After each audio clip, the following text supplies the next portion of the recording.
kahit pati na lang, hindi gaganyanin mo. Coach, congratulations on the win. 4-set win against Galleries Tower. Anong masasabi mo sa pinakita niya team against them? Sa tingin ko yung sa lahat ng mga situation na nangyari kanina, may pangit, may maganda, pero siyempre nanalo kami, maging happy kami, maging kontento kami sa panalo, pero siyempre marami pa talaga pagkatrabaho mag-ibig. And thoughts, best player of the game, double-double game din for you. Ito yung 4th straight win na rin ng Creamline. Siguro anong masasabi mo sa nagiging improvement din ng chemistry niyo all throughout the games? And especially dito sa win na to. Yun nga, I think nagiging maganda naman na yung rhythm ng team kahit sino naman ipasok sa loob. And we trust in coach's system and we're doing our job. Yung mga ibigay sa amin na trabaho gagawin namin. And as you can see, papalit-palit naman talaga kami. And we know that everyone can do the job. So we're happy with the performance of the team. Thank you. And Carla, you sat out the first few games for Creamline but now nakabalik ka na. Ano lang din siguro yung feeling being able to feel the court again with Creamline and get this win?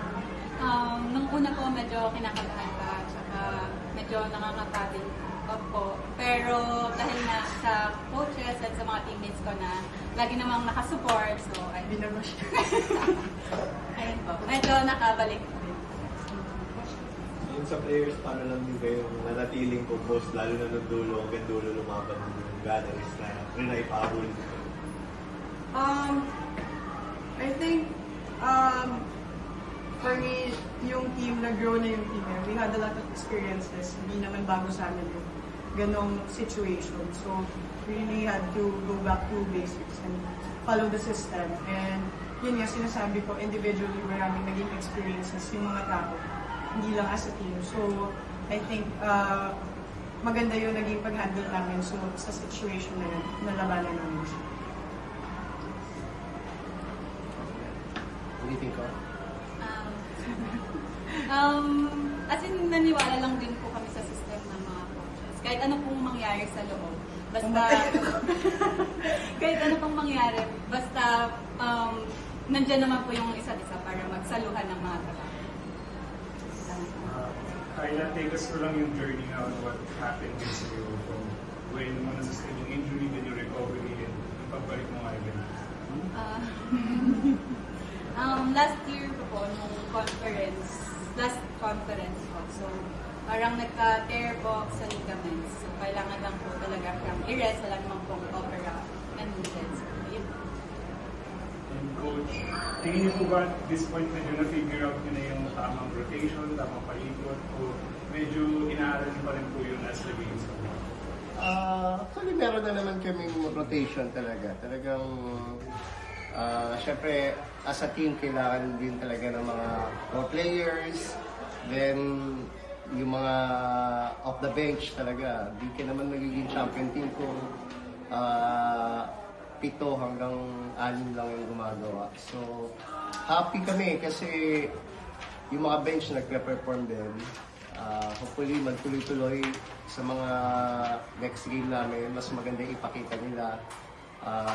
Yung rotation nandiyan na naman. Especially, nakabalik na si Kyla. Let's see. Okay na naman. Pero syempre, walang team ngayon na hindi talaga lumalaban. Dapat every possession, ready ka. Yun yung dapat maging mindset sa isang team. Kaya yun nga, mas malalim yung rotation niya sa libero with Jen na bago sa team. Ayun, gano'n lang kalaking bagay sa'yo na habang nagre-recover ka, malalim din yung libero na rotation niya. Yes po, sobrang laking bagay po sa akin. Kasi hindi po ako nagmadali na mag-recover.